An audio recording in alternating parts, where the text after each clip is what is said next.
Hello everyone. Hello. Welcome to the class. Hello.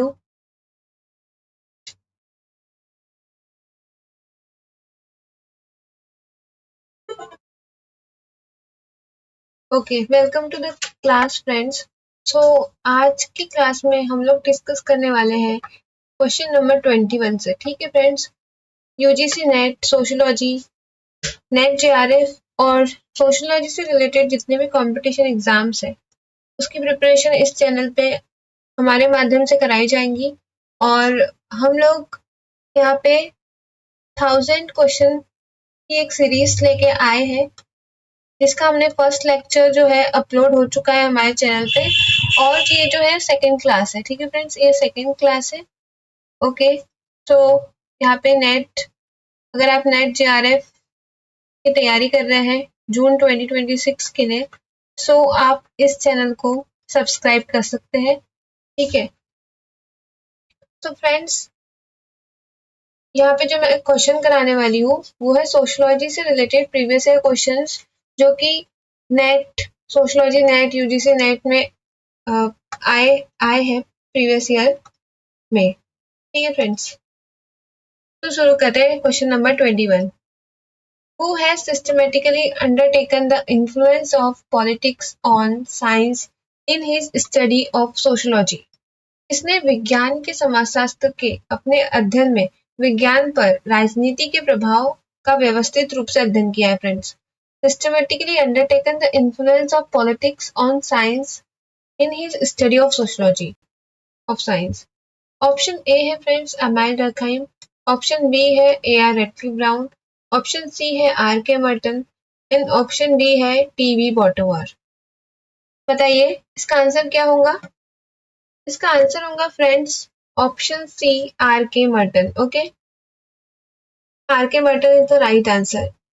Are K Merton ने friends जो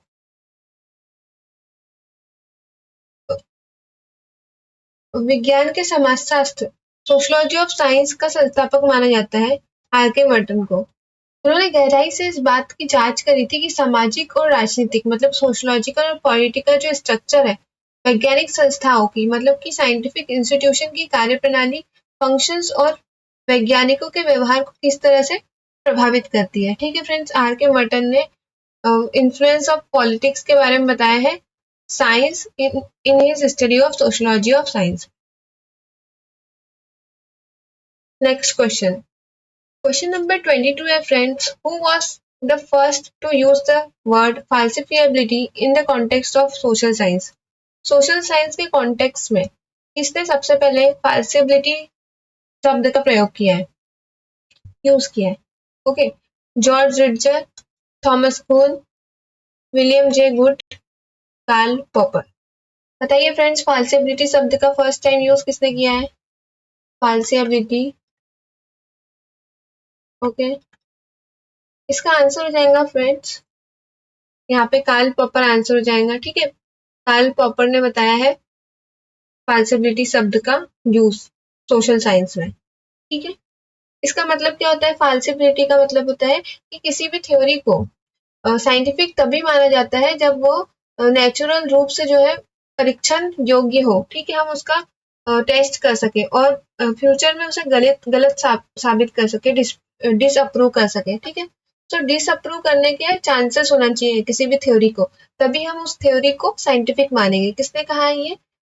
Karl popper ने कहा है। ठीक है, फाल्सिबिलिटी की उनकी थ्योरी है। Okay, next question, question number 23 है, hermeneutics project in debates is related to realism and pro-realism, anti-realism, pre-realism और post-realism। बताइए बहसों में व्याख्यात्मक परियोजना यथार्थवाद और किसके बीच संबंधित है? मतलब जो अगर हम hermeneutic प्रोजेक्ट की बात करते हैं, so debate is related to realism और किसकी डिबेट चल रही है? रियलिज्म एंड यहाँ पे आंसर हो जाएगा एंटी रियलिज्म। ठीक है friends, next question, which term was used by Kuhn to state that science at any given time as being dominated by a specific।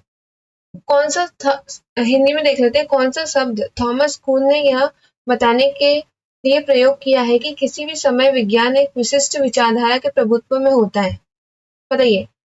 Paradigm, model, perspective and theory. क्या answer हो जाएगा? Thomas कुन ने किस word के बारे में बात किया है यहाँ पे? इसका आंसर हो जाएगा पैराडिगम। ओके। थॉमस कुन ने उनकी जो फेमस बुक थी उसमें ये फैक्ट दिया था, तर्क दिया था कि विज्ञान जो साइंस है एक सीधी रेखा में प्रगति नहीं कर सकता। मतलब विज्ञान जो है एक स्ट्रेट लाइन में, लीनियर वे में डेवलप नहीं हो सकता है, बल्कि प्रतिमानों मतलब पैराडिगम में बदलाव के माध्यम से आगे बढ़ता है। जो पैराडिगम होते हैं ना, विश्वास और प्रथाओं का वह साझा सेट है। मतलब जो हमारे बिलीफ्स है और जो ट्रेडिशन है उसका एक सेट है, ठीक है, जो सामान्य विज्ञान नॉर्मल साइंस के काल में वैज्ञानिक अनुसंधान का मार्गदर्शन करता है। ठीक है friends. Next question, question number 25 है, sir doctoral thesis of doctor B R Ambedkar is entitled as. Doctor B R Ambedkar की आपको डॉक्टरल थीसिस पता है क्या फ्रेंड्स, जो उन्होंने पीएचडी में किया है? क्या है? Ancient Indian commerce option A, option B state and state and minorities, option C commercial relations of India, and option D the problem of rupee, its origin and its solution। क्या answer हो जाएगा यहाँ पे? Doctoral thesis of doctor B R Ambedkar. Friends यहाँ पे इसका answer हो जाएगा ऑप्शन नंबर डी। ठीक है, क्या थी उनकी थीसिस पीएचडी की? The problem of rupee, the problem of the rupee, its origin, its solution. Next question है question number 25, the doctoral thesis of doctor B R Ambedkar is entitled as. ठीक है, ये वही क्वेश्चन है, उसका आंसर यहाँ पे है द प्रॉब्लम ऑफ रूपी। ठीक है, it's origin and its solution. इन्होंने लंदन स्कूल ऑफ इकोनॉमिक्स से, जो इकोनॉमिक्स में अपनी पीएचडी की उपाधि ली थी। ठीक है, इकोनॉमिक्स में किया था उन्होंने अपना PhD London school of economics से, और वहां पे उन्होंने the problem of rupee, its origin and solution पे अपना रिसर्च करी थी। ठीक है फ्रेंड्स, उनकी पीएचडी रिसर्च कौन से टॉपिक पे थी? The problem of rupee, its origin and its solution. Okay, next question है question number 26, cultural lag. Cultural lag means, cultural lag का क्या मतलब होता है फ्रेंड्स? ठीक है, option A change in non material culture and no change in material culture. Option number B faster change in material culture than non material culture. मतलब option A क्या है कि change in non material culture में change हो रहा है, और no change in material culture, material culture में चेंज नहीं हो रहा है। ऑप्शन बी मटेरियल कल्चर में ज्यादा जल्दी चेंज हो रहा है नॉन मटेरियल कल्चर से कंपेयर करेंगे तो। Option C fast change in non material culture then material culture. Option D no change in material and non material culture. तो कल्चरल लैग में क्या होता है फ्रेंड्स? यहाँ पे इसका आंसर हो जाएगा faster change in material culture. जो मटेरियल कल्चर है उसमें ज्यादा चेंज हो रहा है। ठीक है फ्रेंड्स, ज्यादा चेंज हो रहा है in compare to non material culture. So ये हमारा यहाँ पे कल्चरल लैग की डेफिनेशन हो जाएंगी। ठीक है, किसने दिया था कल्चरल लैग का कॉन्सेप्ट? ये दिया था विलियम एफ ऑकबर्न ने। ठीक है, ओके। नेक्स्ट क्वेश्चन नंबर 27 है, who has given the concept of reference group. Friends, reference group का कॉन्सेप्ट इनमें से किस थिंकर ने दिया है? Reference group are K Merton, Muzaffar Sharif, Herbert hymen, T Newcom. बताइए फ्रेंड्स, रेफरेंस ग्रुप का कॉन्सेप्ट दिया है हर्बर्ट हाइमन ने। ओके, रेफरेंस ग्रुप जो है सबसे पहले इस शब्द का उपयोग 1942 में हर्बर्ट हाइमन ने गढ़ा था। बाद में जो है आर के मर्टन ने इसे समाजशास्त्र मतलब सोशियोलॉजी में किसने डेवलप किया है रेफरेंस ग्रुप थ्योरी को? आर के मर्टन ने करा है। पर जब सबसे फर्स्ट टाइम शब्द का, इस वर्ड का उपयोग हुआ था 1942 में, सो जो साइकोलॉजिस्ट थे, मनोवैज्ञानिक थे हर्बर्ट हाइमन, उनसे लिया है आर के मर्टन ने ये कॉन्सेप्ट। ठीक है friends, so are K Merton ने ये कॉन्सेप्ट को इसलिए डेवलप किया ताकि समझाया जा सके कि व्यक्ति जो है, इंडिविजुअल है, उन समूहों के साथ तुलना करके खुद का मूल्यांकन कैसे करता है। मतलब जब एक इंडिविजुअल दूसरे के साथ कंपेयर करता है, ठीक है, रेफरेंस ग्रुप के साथ अपने आप को कंपेयर करके अपने आप को वो मूल्यांकन करता है, अपने आप को समझता है, ठीक है, अपनी पोजीशन को देखता है कि मैं क्या कर रहा हूँ, तो उसे कहते हैं रेफरेंस ग्रुप। सो सबसे फर्स्ट टाइम किसने दिया था? हर्बर्ट हाइमन ने दिया था, एक साइकोलॉजिस्ट है। बट बाद में हमारे सोशियोलॉजी में किसने इस पे इस कॉन्सेप्ट को और डेवलप किया है? आर के मर्टन ने इस कॉन्सेप्ट को और डेवलप किया है फ्रेंड्स। नेक्स्ट क्वेश्चन है question number 28, okay, 28 question number. Who define culture as the main mad part of environment? बताइए, कल्चर को किसने पर्यावरण का मानव निर्मित भाग माना है? M J Herskovits, Malinowski, option C E B Tylor, option D Ruth Benedict. बताइए, इसका आंसर हो जाएगा फ्रेंड्स एम जे हर्स्कोविट्स। ठीक है, जो एम जे हर्स्कोविट्स है उन्होंने कल्चर को डिफाइन किया है the man made part of environment.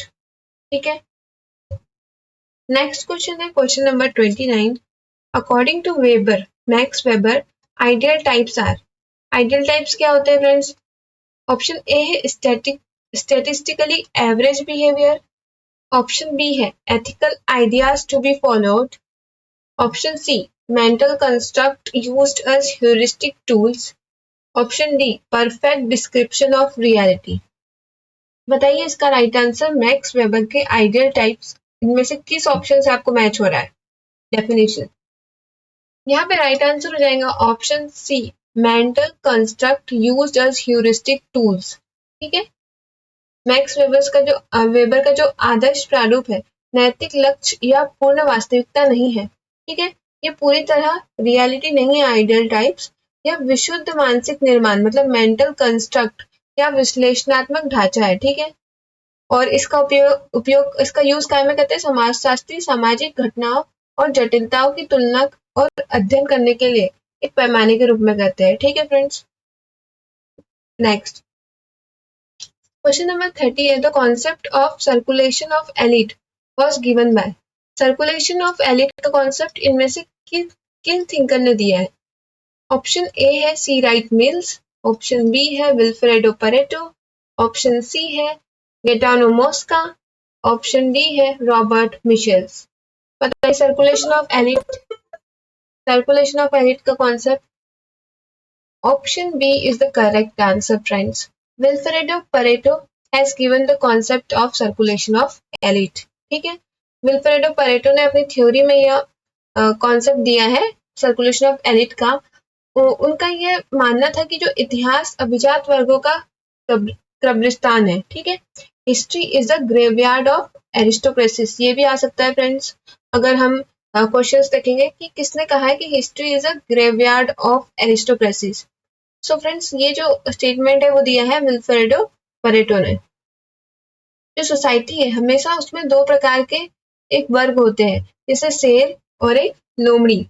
ठीक है, इसके बारे में इन्हें बात करेंगे। Okay, next question. Social distance scale was developed by. Social distance की स्केल किसने डेवलप करी है? L Guttman, R Likert, E S Bogardus, L L Thurstone. Social distance scale, इसका आंसर हो जाएगा फ्रेंड्स ई एस बोगार्डस। ठीक है friends, Bogardus social distance scale. Okay, तो इसका answer social distance scale is developed by Bogardus. Next question. Process by which cultural traits spread from one society to another. ऐसी process जिसमें क्या होता है कि कल्चरल ट्रेट जो होते हैं वो एक सोसाइटी से दूसरी सोसाइटी में फैलते हैं, इसे क्या कहते हैं? Evolution, option B diffusion, option C acculturation and option D assimilation. The process by which cultural trait spread from one society to another. इसका आंसर हो जाएगा डिफ्यूजन।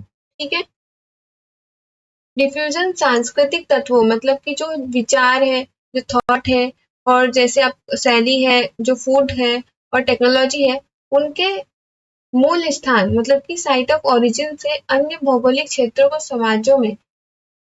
और समाजों में स्थानिक रूप से फैलने की प्रक्रिया है। ठीक है, डिफ्यूजन क्या होता है कि जो ओरिजिनल प्लेस होती है ना, कोई भी ट्रेडिशन है, कोई टेक्नोलॉजी है, थॉट है, उसकी जो ओरिजिन है, साइट ऑफ ओरिजिन है, उस साइट से अदर एरियाज में फैलने की जो प्रोसेस है उसको क्या कहते हैं, डिफ्यूजन कहते हैं। ठीक है, तो इसमें भी क्या हो रहा है, यहाँ पे स्प्रेड हो रहा है, कल्चरल ट्रेड फैल रहा है एक जगह से दूसरी जगह, वन सोसाइटी से अदर सोसाइटी में। सो ये क्या हो जाएगा, ये डिफ्यूजन हो जाएगा। ठीक है, नेक्स्ट क्वेश्चन है question number 33। Who is the author of the book the holy family?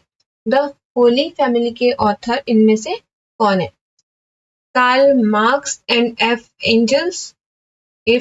Angles, Max Weber, option C Emile Durkheim and option D Auguste Comte. बताइए द होली फैमिली। इसका राइट आंसर हो जाएगा Karl Marx and F Engels. ठीक है, Frederick Engels. So the holy family कब publish हुई है friends? ये हुई है 1845 में। ठीक है, 1845 में पब्लिश हुई है और इसे पब्लिश किया है दो थिंकर्स ने मिलकर, एक कार्ल मार्क्स है और एक फ्रेडरिक एंगल्स है। ठीक है, फर्स्ट जॉइंट वर्क था इनका। ठीक है, और ये जो इम्पोर्टेंट पुस्तक है उसमें इन्होंने वैचारिक दृष्टिकोण के लिए यंग हेगेलियन की एक कड़ी आलोचना करी है। किसकी? किसका क्रिटिसाइज किया है इन्होंने? यंग हेगेलियन का क्रिटिसाइज किया। ठीक है, Frederick Engels and Karl Marx की बुक है द होली फैमिली, जो कि पब्लिश हुई है 1845 में। ठीक है, 1845 में यहाँ पे ये पब्लिकेशन ईयर है। Okay, next question number 34। The distinction between ascribed status and achieved status was made by. जब हम एस्क्राइब्ड और अचीव्ड स्टेटस के अंतर की बात करते हैं, सो ये जो कॉन्सेप्ट है इन दोनों के बीच का, वो किसके द्वारा दिया गया है? Option A Ralph Linton, option B Talcott Parson, option C Robert Merton and option D Kingsley Davis. बताइए friends, ascribed status and achieved status का कॉन्सेप्ट इनमें से किन थिंकर ने दिया है? इसका आंसर हो जाएगा फ्रेंड्स राल्फ लिंटन। ठीक है, तो इसमें स्क्राइब्ड क्या होता है? जो आप बर्थ से आपके साथ मतलब आपको मिलता है। ठीक है, बर्थ वह स्थिति, ऐसी पोजीशन जो व्यक्ति इंडिविजुअल को जन्म के समय सौंपी जाती है। जैसे आपकी जो कास्ट है, ठीक है, आपकी जो कास्ट है, उसके बाद आपका जो जेंडर है, ठीक है, जो लिंग है, जो सेक्स है आपका, वो जो है वो जन्म के समय से ही आपका डिसाइड होता है। ठीक है, तो ये एस्क्राइब्ड है। ठीक है, जाति और लिंग एक एग्जाम्पल है। और जो अचीव्ड स्टेटस है, अचीव्ड वो होते हैं जो आप लाइफ में अपने आप अचीव करते हैं। ठीक है, जैसे आप एजुकेशन है, एजुकेशन एक एग्जाम्पल हो गया। ठीक है, और आपका क्या प्रोफेशन है, वो एक अचीव्ड स्टेटस है। एक ऐसी पोजीशन जो व्यक्तिगत प्रयासों मतलब आपने खुद ने ऐसा प्रयास किया है और आपकी जो योग्यता है, ठीक है, उसके माध्यम से प्राप्त की जाती है। ठीक है, सो अचीव्ड एंड एस्क्राइब्ड स्टेटस की यहाँ बात हो रही है, जिसका कॉन्सेप्ट दिया था, उनके बीच में जो डिफरेंस बताया था राल्फ लिंटन ने बताया था। उनकी जो बुक है द स्टडी ऑफ मैन, ठीक है, द स्टडी ऑफ मैन कब पब्लिश हुई है? 1936 में पब्लिश हुई है the study of man. Next question है question number 35। Ethnocentrism means. Ethnocentrism का क्या मतलब होता है? Option A accepting all cultures as equal, ठीक है, सभी संस्कृतियों को समान रूप से स्वीकार करना। Evaluating other cultures by standards of one's own culture, अपनी संस्कृति के मानकों द्वारा अन्य संस्कृतियों का मूल्यांकन करना। ठीक है, एडॉप्टिंग फॉरेन कल्चर, विदेशी सांस्कृतिक लक्षणों को अपनाना। ठीक है, adopting foreign culture. Fear of other culture, अन्य संस्कृतियों का डर। क्या ऑप्शन हो जाएगा यहाँ पे सही? एथनोसेंट्रिज्म का मतलब होता है friends, option B is the right answer, evaluating other cultures by the standard of one's own culture. ठीक है, अपनी संस्कृति, जो आपका कल्चर है, अपना खुद का कल्चर है, उनकी क्या मानक है, उसके द्वारा हम दूसरी संस्कृतियों को मूल्यांकन करते हैं। ठीक है, हम अपने स्टैंडर्ड, अपने कल्चर के स्टैंडर्ड देखते हैं, फिर हम दूसरे कल्चर के स्टैंडर्ड्स का मूल्यांकन करते हैं, हम उसे इवेल्युएट करते हैं। ठीक है, एथनोसेंट्रिज्म यानी होता है, ये कॉन्सेप्ट किसने दिया था फ्रेंड्स? सबसे पहले तो हमें याद रखना है कि एथनोसेंट्रिज्म का कॉन्सेप्ट दिया था विलियम जी समनर ने दिया था। ठीक है, समनर ने कॉन्सेप्ट दिया था, जब हम स्वयं की संस्कृति को सुपीरियर मानते हैं, अपने जो खुद के कल्चर को है सुपीरियर जब हम मानते हैं, तो वहां पे एथनोसेंट्रिज्म का कॉन्सेप्ट आता है। ठीक है, ओके नेक्स्ट क्वेश्चन। यहाँ पे क्वेश्चन नंबर हम 36 कर रहे हैं। The concept of Sanskritization was given by, Sanskritization का कॉन्सेप्ट किसने दिया था friends? M N Srinivas, Yogendra Singh, S C Dube, G S Ghurye. बताइए, बहुत ही फेमस कॉन्सेप्ट है, given by whom? M N Srinivas? Yes, M N Srinivas is the right answer. तो संस्कृताइजेशन का कॉन्सेप्ट दिया था एम एन श्रीनिवास ने। ओके, एक इंडियन सोशोलॉजिस्ट है। ठीक है, next question. Question number 37, who is the author of the Protestant ethic and the spirit of capitalism? बताइए फ्रेंड्स, बहुत ही फेमस थिंकर की, और ये बहुत ही फेमस बुक भी है यहाँ पे। ठीक है, प्रोटेस्टेंट एथिक पे कौन से यहाँ पे थिंकर बात करते हैं? Option A Karl Marx, Max Weber, Emile Durkheim and Herbert Hyman. Okay, इसका राइट आंसर हो जाएगा मैक्स वेबर। ठीक है, नेक्स्ट। ठीक है, मैक्स वेबर ने कैल्विनिज्म और प्रोटेस्टेंट, दो धर्म में से प्रोटेस्टेंट धर्म पे अपनी स्टडी करी थी। ठीक है, और कैपिटलिज्म के साथ उसका रिलेशन बताया था। ठीक है, उनकी बुक है the Protestant ethic and spirit of capitalism by Max Weber. Next, which among the following is not an element of dominant caste? इनमें से कौन सा जो है डोमिनेंट कास्ट का एलिमेंट नहीं है? Numerical strength, economic power, political power, higher ritual status only. इसका राइट आंसर हो जाएगा फ्रेंड्स ऑप्शन डी। ठीक है, क्योंकि जो डोमिनेंट कास्ट होती है उसमें न्यूमेरिकल स्ट्रेंथ भी उनकी कैरेक्टरिस्टिक है, ओके, इकोनॉमिक पावर भी है और पॉलिटिकल पावर भी है, बट ओनली हायर रिचुअल्स। क्या सिर्फ हायर रिचुअल्स होने की वजह से क्या किसी कास्ट को हम डोमिनेंट कास्ट बोल सकते हैं क्या? नहीं बोल सकते। सो ये यहाँ पे डोमिनेंट कास्ट का एलिमेंट नहीं होगा। ठीक है, ये किसके अनुसार है? ये एम एन श्रीनिवास ने बताया है। डोमिनेंट कास्ट का कॉन्सेप्ट किसने दिया है? एम एन श्रीनिवास ने दिया है। Okay, M N Srinivas. ठीक है, next, the concept of total institution was given by, total institution का कॉन्सेप्ट किसने दिया है? क्वेश्चन नंबर 39, टोटल इंस्टीट्यूशन का कॉन्सेप्ट या अवधारणा किसके द्वारा दी गई है? ऑप्शन ए है एरविन गॉफमैन, ऑप्शन बी है Michel Foucault and option C है Talcott Parson and option D है Robert Merton, R K Merton.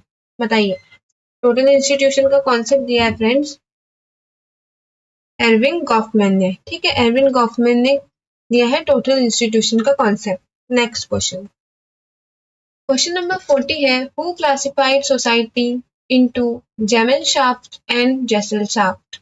जेमेनशाफ्ट and Gesellschaft का कॉन्सेप्ट किसने दिया है? सोसाइटी को इन दो भागों में किसने वर्गीकृत किया है? Option A Ferdinand Tonnies, option B Emile Durkheim, option C Max Weber, option D Karl Marx. बताइए फ्रेंड्स, इसका आंसर हो जाएगा option A. Okay, option A is the correct answer. तो फ्रेंड्स, इन्होंने जो फर्डिनेंड टोनिस है, इन्हें सोसाइटी को दो भागों में बांटा है, एक तो जेमेनशाफ्ट और एक है जेसलशाफ्ट। इन इसका जो बेसिस है वो है सामाजिक संबंध, मतलब कि सोशल रिलेशंस।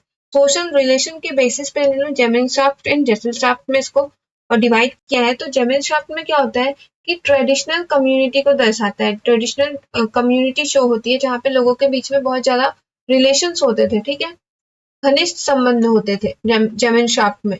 और जो जेसलस्क्राफ्ट है वो आज की मॉडर्न सोसाइटी, आज की सोसाइटी, ठीक है, इसमें कॉन्ट्रेक्चुअल संबंध होते हैं, ठीक है, जेसलस्क्राफ्ट में, या हम इसको गेमिन्सक्राफ्ट भी बोलते हैं, ठीक है। ओके, गेमिन्सक्राफ्ट, ठीक है। Next question number 41, the concept of latent and manifest function was developed by. Friends बताइए, लेटेंट एंड मैनिफेस्ट फंक्शन का कॉन्सेप्ट किस थिंकर ने डेवलप किया है? Okay, R K Merton option A, option B Talcott Parson, option C Bronislaw Malinowski, option D Radcliffe Brown. Friends, latent and manifest function का जो concept है develop किया है आर के मर्टन ने, ठीक है। यहाँ पे जो मर्टन है वो बताते हैं कि एक दो टाइप के फंक्शंस, एक मैनिफेस्ट एक लेटेंट, ठीक है। मैनिफेस्ट फंक्शन वो होते हैं जो सोसाइटी द्वारा एक्सेप्टेड होते हैं, ठीक है, और स्पष्ट होते हैं, मतलब जो हमें दिखते हैं वो मैनिफेस्ट फंक्शन है, और जो हिडन फंक्शन होते हैं, ठीक है, वो होते हैं लेटेंट फंक्शन, ठीक है। Next, social stratification refers to. Social stratification क्या होता है friends? Social equality, option B social mobility, option C categorization of people into hierarchy, okay, और यहाँ पे option D social interaction. Friends, इसका आंसर हो जाएगा ऑप्शन नंबर सी, कि हम कैटेगराइज करते हैं, लोगों का पदानुक्रम में वर्गीकरण करते हैं, ठीक है। ठीक है, यहाँ पे इस प्रकार से यहाँ पे स्ट्रेटिफिकेशन हो रहा है, ठीक है, हायरार्की में। उसके बाद हमारा है question number 43, who use the term secondary group for the first time. Secondary group का कॉन्सेप्ट सबसे पहले किन थिंकर ने दिया था इनमें से? C H Cooley, option B W G Sumner, option C Charles Ellwood, and option D George Homans. तो यहाँ पे सेकेंडरी ग्रुप का कॉन्सेप्ट फर्स्ट टाइम कौन से थिंकर ने दिया था? इसका आंसर हो जाएगा चार्ल्स इलहुड ने, ठीक है, चार्ल्स इलहुड ने दिया था। सो सी एच कुले ने प्राइमरी ग्रुप की अवधारणा दी है, ठीक है, सी एच कुले ने क्या बताया है? प्राइमरी ग्रुप के बारे में सी एच कुले ने बताया है। और वही इसके अपोजिट जो सेकेंडरी ग्रुप है वो चार्ल्स इलहुड जैसे बड़े विद्वानों ने इम्पर्सनल और लक्ष्य उन्मुख समूहों का वर्णन करने के लिए लोकप्रिय बनाया है, ठीक है। ओके, सो सेकेंडरी ग्रुप का कॉन्सेप्ट किसने दिया है? चार्ल्स इलवुड ने दिया है, ठीक है। नेक्स्ट क्वेश्चन नंबर 44 है, which book is written by M N Srinivas. इनमें से कौन सी बुक ऐसी बुक है जो एम एन श्रीनिवास ने लिखी है? Religion and society among the Coorgs, caste in modern India, option B है यहाँ पे, और ऑप्शन सी है social change in modern India, और ऑप्शन डी है ऑल ऑफ द अबाउ। बताइए। सबसे पहले तो वहां पे उन्होंने कोर्स पे अपनी स्टडी करी थी, ठीक है, तो यहाँ पे ऑप्शन ए तो करेक्ट होगा, caste in modern India and social change in modern India. बताइए, इसका राइट आंसर हो जाएगा ऑल ऑफ द अबाउ। इनमें से तीनों बुक जो है एम एन श्रीनिवास ने लिखी है, social change in modern India, caste in modern India, and religion and society among the Coorgs, ठीक है। और उन्होंने यहाँ पे एम एन श्रीनिवास ने संस्कृताइजेशन एंड वेस्टर्नाइजेशन का भी कॉन्सेप्ट दिया है, ठीक है, याद रहेगा आपको। नेक्स्ट क्वेश्चन है, क्वेश्चन नंबर 45 है, anomie concept in the context of suicide was given bye. बताइए, सुसाइड की थ्योरी किसने दी है? पता है आपको? अगर आपको ये पता होगा तो आप इसका आंसर दे सकते हैं। ऑप्शन ए है Emile Durkheim, Emile Durkheim, option B है रॉबर्ट मर्टन, ऑप्शन सी है मैक्स वेबर, ऑप्शन डी है अगस्त कोट। बताइए। इसका आंसर हो जाएगा फ्रेंड्स एमाइल डर्कहाइम। ठीक है, एमाइल डर्कहाइम ने उनकी जो फेमस बुक है सुसाइड कब पब्लिश हुई है? 1897 में। एनोमी मतलब नियमहीनता मतलब नॉर्मलेसनेस का कॉन्सेप्ट दिया है। ठीक है, नॉर्मलेसनेस। ठीक है, एनोमिक सुसाइड कहते हैं इसमें। ठीक है, जब समाज में नियम जो है वो टूट जाते हैं। ठीक है, तब होता है। Question number 46, who is the father of sociology? Sociology के फादर किसे कहा जाएगा या किसे कहते हैं? कौन है सोशियोलॉजी के जनक, समाजशास्त्र के जनक? Auguste Comte, Herbert Spencer, Karl Marx, Emile Durkheim. बताइए। Father of sociology is Auguste Comte. ठीक है, अगस्त कोट जो थे ना, वो उन्हें हम समाजशास्त्र का जनक मानते हैं। उन्होंने 1830 1838 में सबसे पहले, ठीक है, 1838 या कई जगह आपको 39 भी मिलेगा। तो इसमें उन्होंने सोशियोलॉजी शब्द को सबसे पहले गढ़ा था। ठीक है, सोशियोलॉजी शब्द का यूज किया था सबसे पहले। ठीक है, अगस्त कोट में। Next question, looking glass self theory was given by. Looking glass self का कॉन्सेप्ट किसने दिया है? C H. Cooley, G H. Mead, Sigmund Freud, Jean पियाजे। बताइए। लुकिंग ग्लास सेल्फ का कॉन्सेप्ट किसने दिया है? सी.एच. कुले ने दिया है। ठीक है, सी.एच. कुले ने, जब हम सेल्फ इमेज की बात करते हैं, ठीक है, तो सी.एच. कुले ने लुकिंग ग्लास सेल्फ का कॉन्सेप्ट दिया है।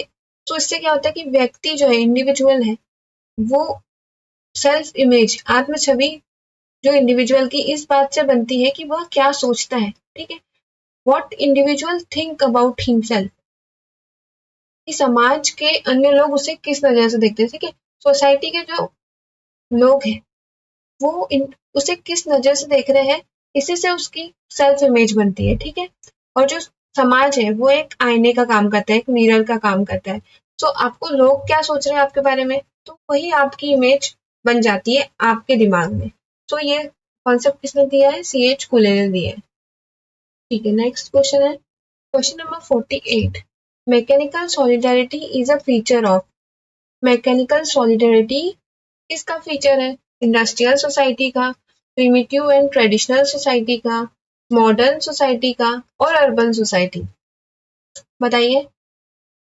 इसका आंसर हो जाएगा option number B, primitive traditional societies. ठीक है, किसने दिया था कॉन्सेप्ट मैकेनिकल सॉलिडारिटी?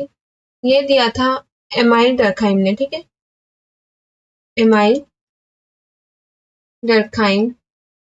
ठीक है, और क्या दिया था उन्होंने? इसके साथ दिया था ऑर्गेनिक सॉलिडारिटी। ठीक है, ऑर्गेनिक सॉलिडारिटी कब होती है?